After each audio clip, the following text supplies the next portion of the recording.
Good morning. Good morning. Can everybody hear me? Yeah. Good. My name is Justin Biggs. I get the pleasure to be your Knox County trustee. I've seen a lot of you here. I've done a few of these, and I just want to say thank you guys. I've never seen a room so full of heroes, and I really appreciate your service, and thank you for my freedom.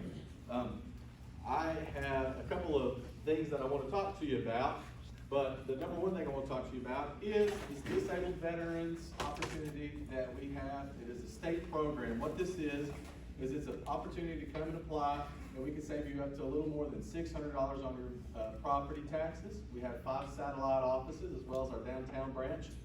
These cards should be on every table. The phone numbers are on there to call.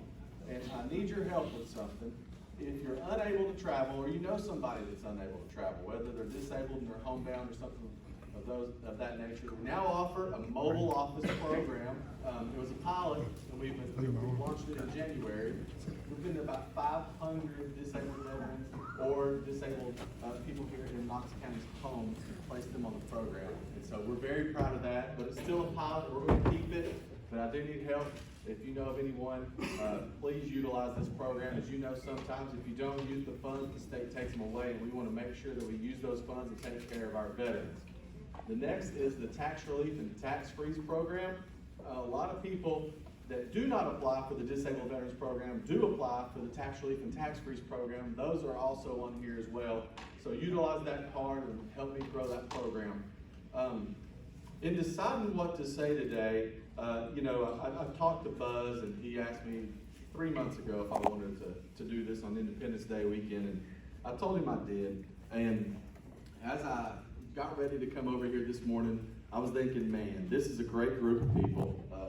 Everybody in this room has paid sacrifices over time. So could I do the political thing and stand up here and give you my stump speech and pledge for your vote? Probably, right? That's probably what most politicians would do.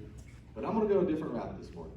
I'm going to tell you guys a story, if that's okay. Yeah. Okay. So, while all you guys are heroes, I want to mention somebody that's my favorite hero, and he's in the room, and he's actually standing back there in the blue shirt. That's my father, Andy Biggs.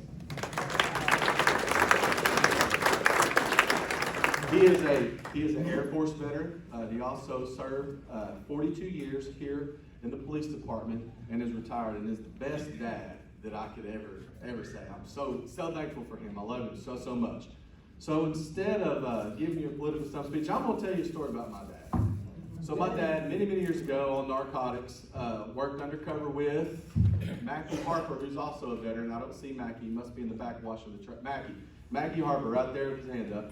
There was this thing called Metro Narcotics back in the day. And that's probably back whenever my dad said a dime bag costed a dime, right? Times have changed. So my dad, in the late 70s, went and bought a new motorcycle. It was a Kawasaki 1000. That was like the it motorcycle to have. It was a nice, fast bike. Everybody, wanted it and stuff like that. So my dad went to this place called the Orange Julius. Has anybody ever heard of that? Okay. So my dad decided to go over to the Orange Julius, and he pulled in on his bike, and he just got, I think they were called Where's Your Headers. Is that right, Dad? Yeah, Where's Your Headers. So his bike was running like a scalded dog. And he was on the police force. Well, back before technology helped us some and hurt us a lot, they had to check in and out their police radios. Well, my dad pulled in, and the guy was standing there. He goes, "Hey, Andy." He said, "We have a federal fugitive that's supposed to be coming down here that we've got word of." Dad said, "Really?" He said, "Yeah, he's wanted." And Dad said, "All right." So he went and he found the guy that was walking the beat. Remember that, when they used to walk the beat to the police department and everything was all right? And he said, "Hey, I need to borrow your radio for a minute." He said, "All right." So he got his radio, he went back to the guy, and he said, "Whenever he comes and pulls in, I want you to look at me and say, 'Hey, do you want a drink?'" All right. So about 15 minutes went by. My dad's sitting there talking to a group of people, and about that time, the guy looks over and he goes, "Hey, Eddie, you want a drink?" Dad looked over, and a brand new Roadrunner had pulled in right behind in the back alley. Dad said, "Well, that's him."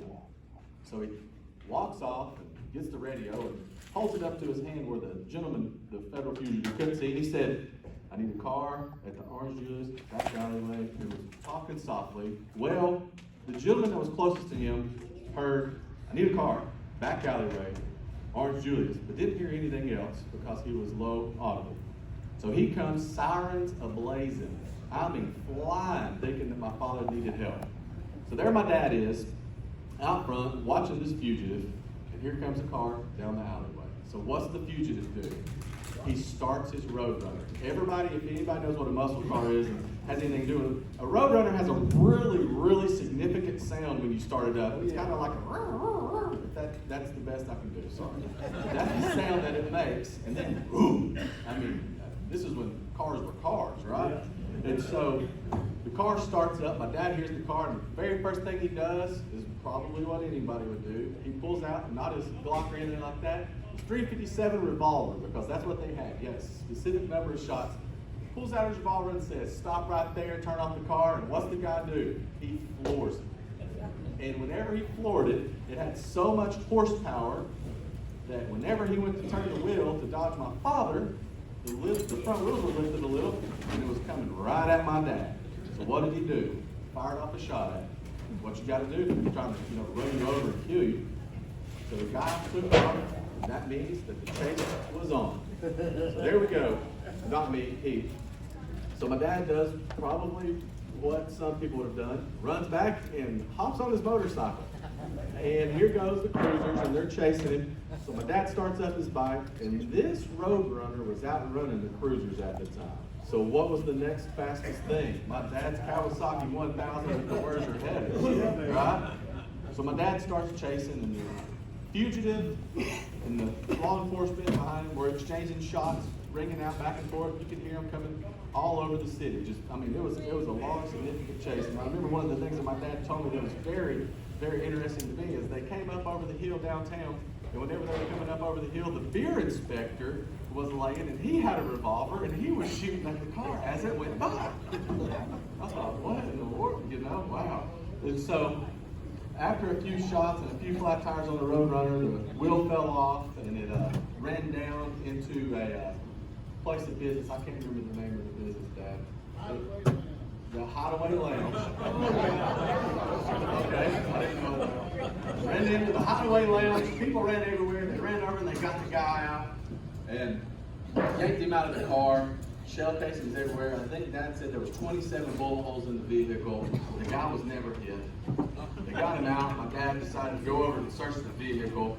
Ran over, and you guys remember what a members only jacket was? There was a members only jacket in the back. My dad grabbed the members only jacket in the back and pulled it off. There was a 16-year-old kid laying down in the back floorboard, not hit by one bullet, but absolutely terrified of what was going on. So I say all that to say this. Later in life, the gentleman got out of prison, met my father, and just by chance run in. He said, Eddie, you saved my life. My dad's reaction said, well, it wasn't because I wasn't trying to take it. Right? But since then, that gentleman's went on to do great things. He's done good things. He's straightened his life around. So sometimes, specific things in your life are just a resume that builds you up to what you want to do. That's another Eddie big saying.